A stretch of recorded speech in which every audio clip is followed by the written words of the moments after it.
এই বিষয়ে কবার গেলে এটা বহু পুরানা মন্দির, আমার জন্মেরও আগের কথা। তার ভিতরে দিয়ে ঐতিহ্যমণ্ডিত আমার এই সন্ন্যাসীর ধাম ওঠার তা কথা যে প্রত্যেক বছরে যে ভক্ত আসে, মানে ভক্তর নাই নিশিঙ্গা মতন, এই বছর তার থেকে অল্প বেশি বেশি ভাব দেখা যায়। তা যে হোক, বাবা সন্ন্যাসীর আশীর্বাদ আছে আমার ভক্তগুলোর উপরে, যার জন্যে আমরা যেখানে আয়োজন করে পাচ্ছি। কমিটিও আমার মোটামুটি নতুন কমিটি হয়েছে, কমিটি তদারক ভালোই চলি আছে আর কি। তা যেই হোক, আমার আশা করি এমন করি আরও যুগ যুগ থাকুক মন্দিরখানের ঐতিহ্য, আমরা এটা কামনা করি।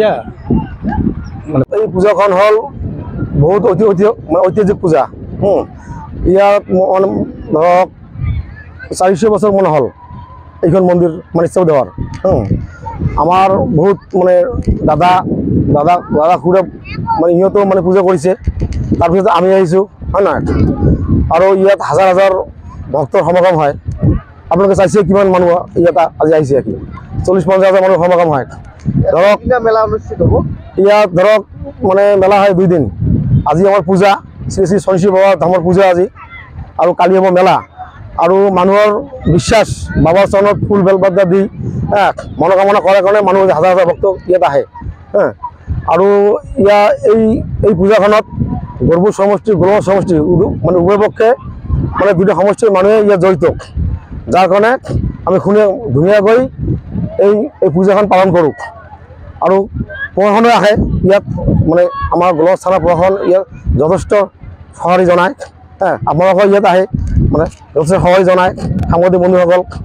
আৰু অসমবাসীক মই এটা অনুৰোধ জনাইছোঁ, এই মন্দিৰখনত আহক, আহি বাবাৰ চৰণত ফুল বেলপাতা দি মনৰ কামনা যেন পূৰণ কৰে, বাবাৰ আশীৰ্বাদ লয়।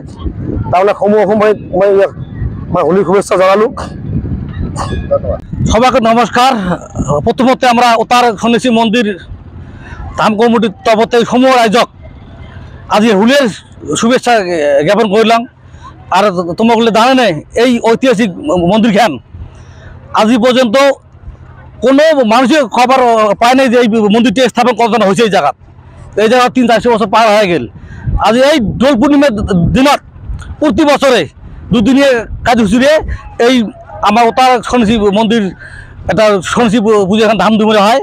আর এই অঞ্চলের রাইজে সবাই ইয়া সহযোগিতা করে, তার জন্য আমরা আবার উত্তর সন্ন্যাসী মন্দির তরফে সবাইকে আন্তরিক ধন্যবাদ জ্ঞাপন করলাম।